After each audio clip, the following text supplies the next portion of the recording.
नाचे नेपाल में एलही बंगाल से नाचे नेपाल में दाँत काट लेबो तोहर दोनों गाल में कमर हिलै छो त उड़ै छो घघरा तोहर जवानी गोरे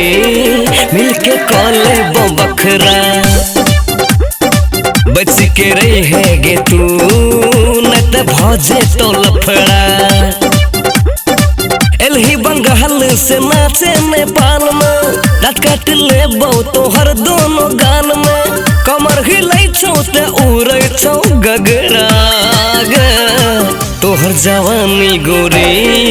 मिलके कले बखरा बच के रह तू न त भजे तो लफड़ा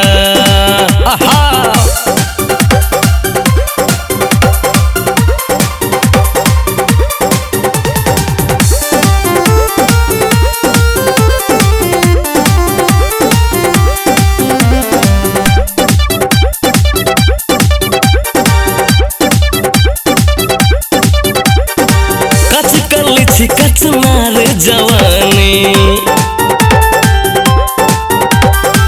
देख के तोरा गे अब गेल पानी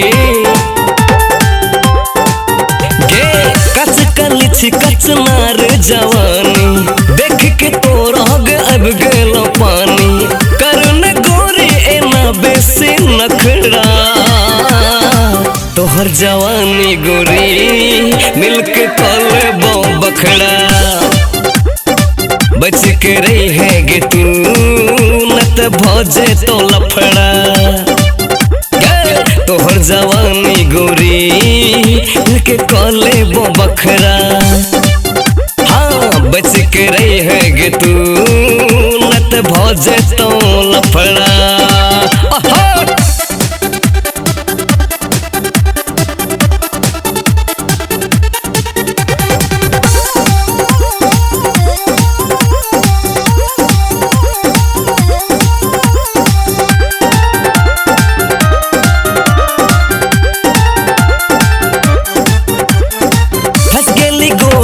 जाल में तोरा नचैबोगे तबला के ताल में ओ फंस गेली गोरी आय हमर जाल में तोरा नचैबोगे तबला के ताल में बुढ़ोला गईने छो तोरे पा असरा तोहर जवानी गोरी मिलके कले बखरा बच के रही है गे तू न त भजे तो लफड़ा गे तोहर जवानी गोरी मिलके कले बखरा बच के रही है गे तू न त भजे तो लफड़ा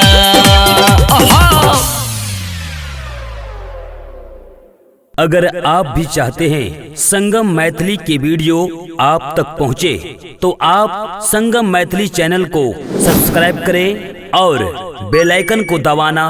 ना भूलें।